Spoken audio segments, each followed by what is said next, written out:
Hi, I'm Maggie Wojan, and I am a freshman here, a nursing major with a minor in missions. And this is just a little bit of my story. I just want to start by saying that God has been so good to me for the entirety of my life. I've faced many situations that have led me to the goodness of God, yet I didn't quite realize it in the moment. I didn't grow up in a Christian home or an environment, really quite the opposite, actually. I grew up in several homes with lots of adults kind of forcing me to figure out life at a really early age. I often felt alone, trying to find a home. In elementary school, I kind of went to church a few times, like every once in a while. I didn't really know kind of what it was about, but it seemed cool at the time, so I went. But I started to go in 6th grade, and I was like, okay, this is actually really cool. God is kind of cool, I guess. My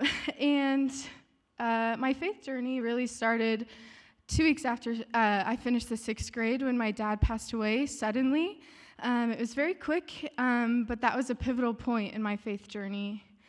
I was reminded kind of not to take those moments or people for granted, and I really began to fall into God, learning about his goodness, which is odd when you're looking at that time in my life where I had been grieving the loss of my dad, but I was like, God is still good in this situation. So I began to see the Lord start to work in my life. I was reminded often of Psalm 34:18, and the psalmist writes, "The Lord is near to the brokenhearted and saves the crushed in spirit," which settled into my situation so well. I then was left with my mom and her spouse, who were not great to me. If I could really sum up my childhood into one word, it would be nightmare. Yet God was walking with me through it all. God never took these circumstances from me, nor took the pain of life away, but God has been a source of hope and comfort throughout my life. As my faith journey kind of developed, 2 Corinthians 12:8-9 fell on my spirit. And it says, 3 times I pleaded with the Lord to take it away from me, but he said, "My grace is sufficient for you, for my power is made perfect in weakness. Therefore, I will boast all the more gladly about my weaknesses, so that Christ's power may rest on me." I've cried out a few more than 3 times, "God, why are you not taking this situation?" But he never left me to deal with it on my own. He was always right next to me. He surrounded my life with grace, and he was good to me. He provided people and resources that helped me kind of survive until I moved to college. The people that kind of surrounded me were my youth pastor at the time, around my sophomore and junior year. Jake and his wife Bethany really began to pour into my life, and they really mentored me in my relationship with Christ, and still do. They moved back here to Oklahoma City from Colorado, which is where I'm from, and they had mentioned several times to me, like, "Hey, SNU is really cool," and I was like, "Yeah, whatever." And then it became time to start to apply for colleges, and SNU slowly became the top of my list. And so ultimately, God called me here to SNU and is using me in many ways. He has called me into medical missions and will use parts of my story to bless others.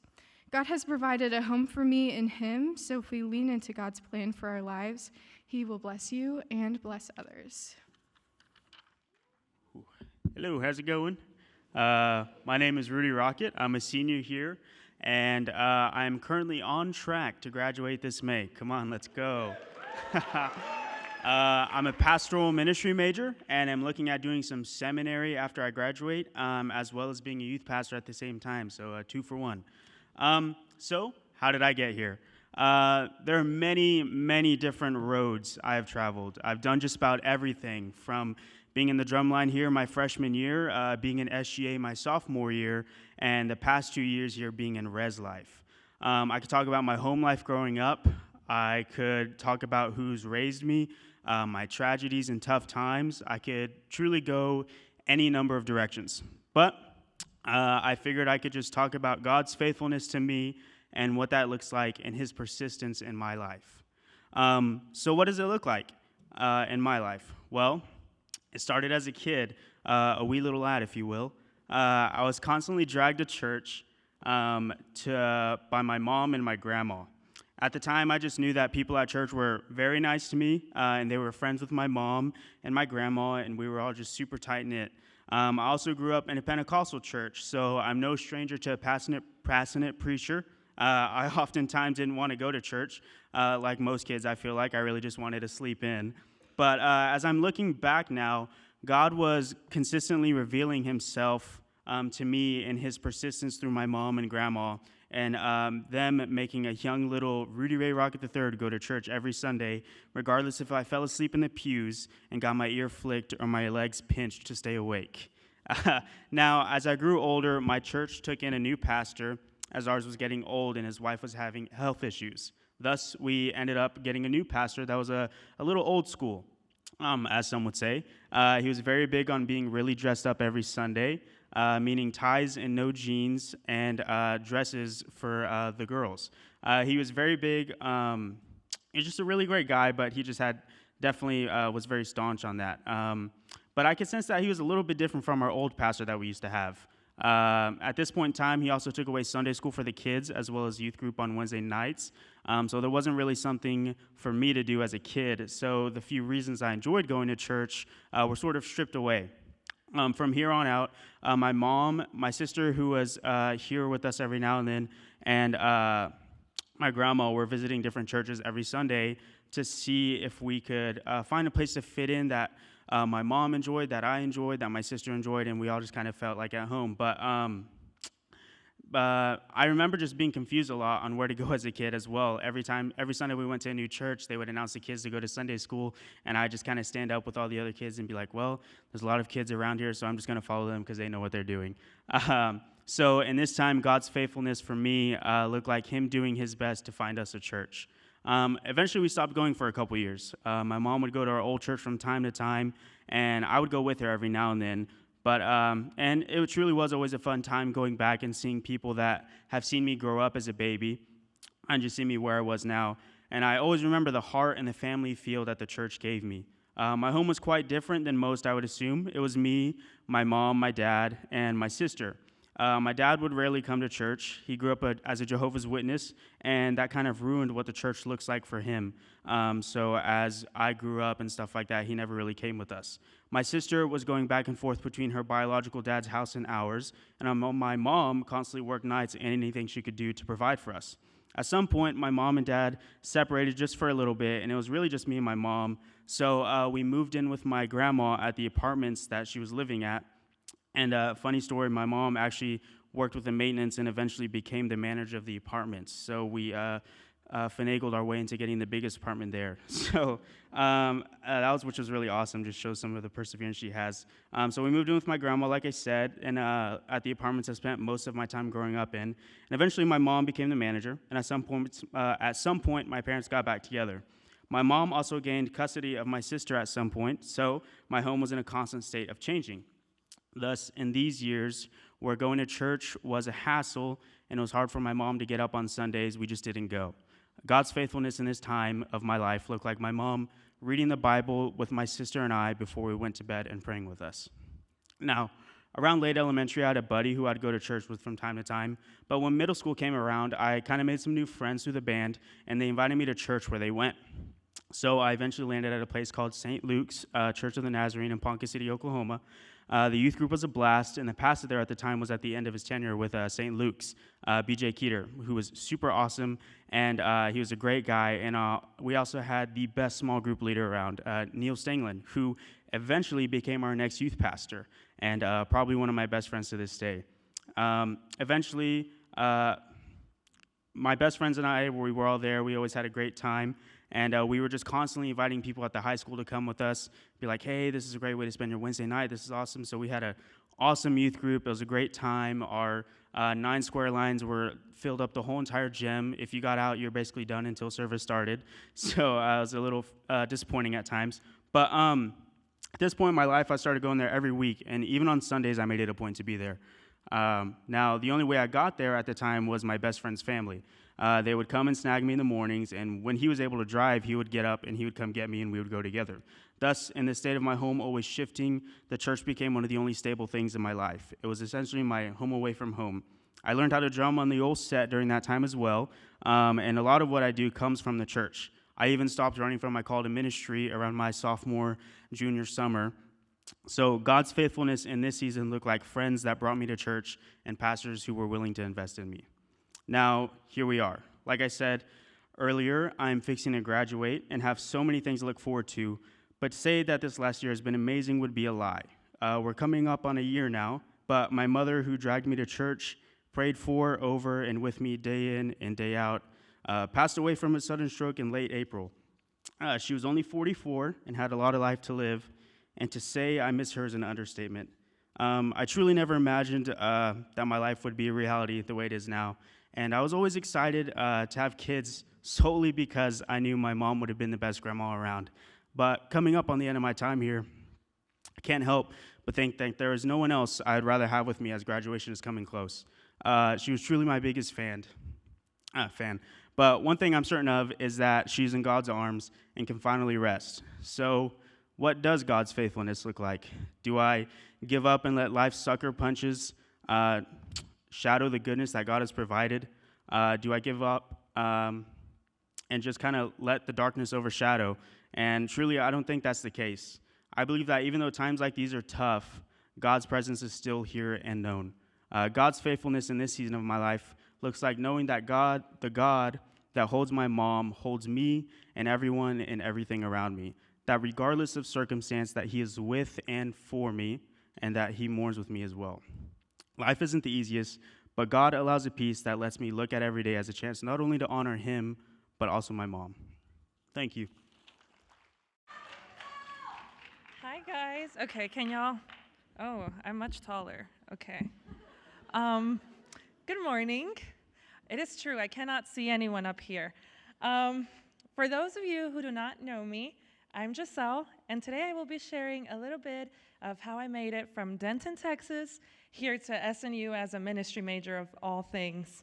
I could spend hours talking about all the ways God has made himself so evident in my life, but today I actually have about 5 minutes. However, if there is anything I say that sparks a question or a conversation, please let me know and we can talk about it anytime.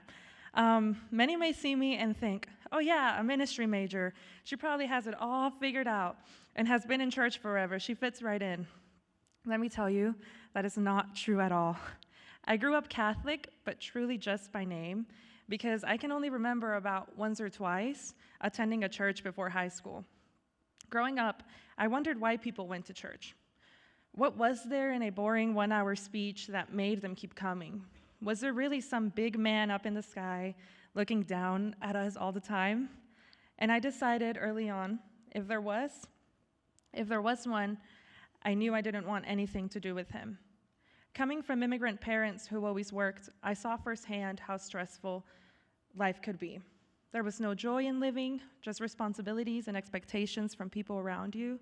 Since elementary school, it was engraved in me that I was doing good, but I could always do more. There was always space for improvement. It hit me early on that from what I could see, I hated life. I hated never being enough. I was terrified at the thought of growing up and having what little happiness I had then taken away from me by a full-time job in a society that would just beat me down like it did to my parents.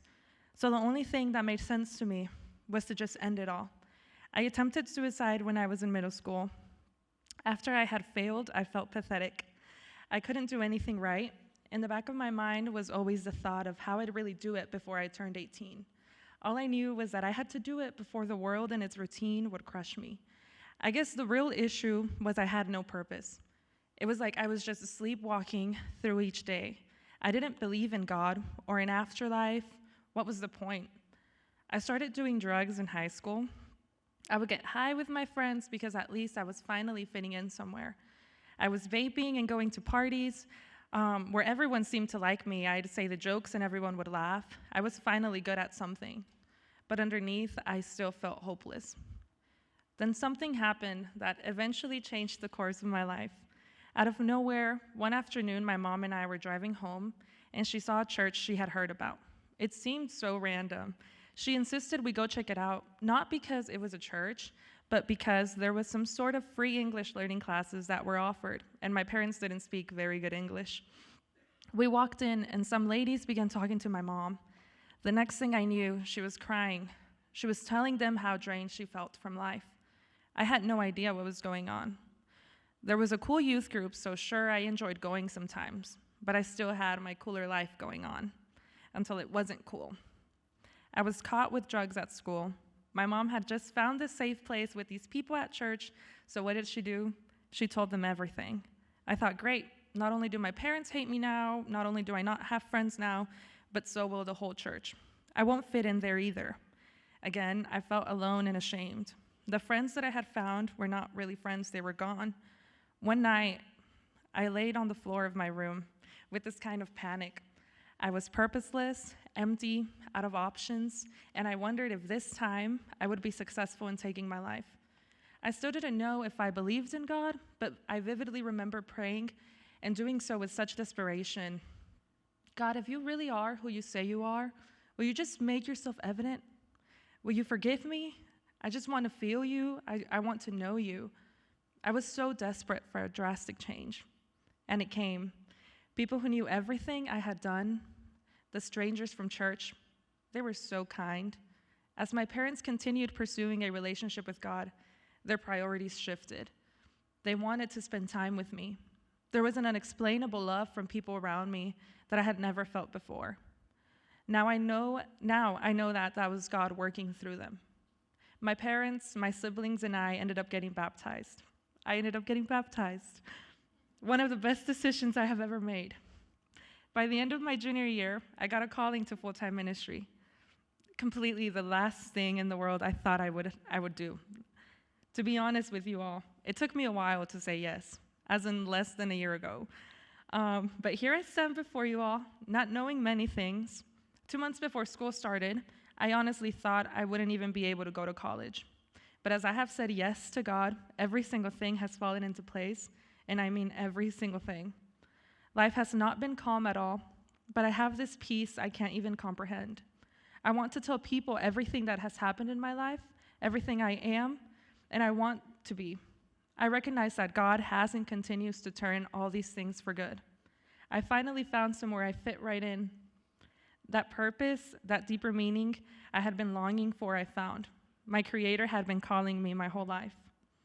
So I want to leave this with you. Job 33:4 says, "The Spirit of God has made me, and the breath of the Almighty gives me life." This is for all of us. The Spirit of God has made us, all of us.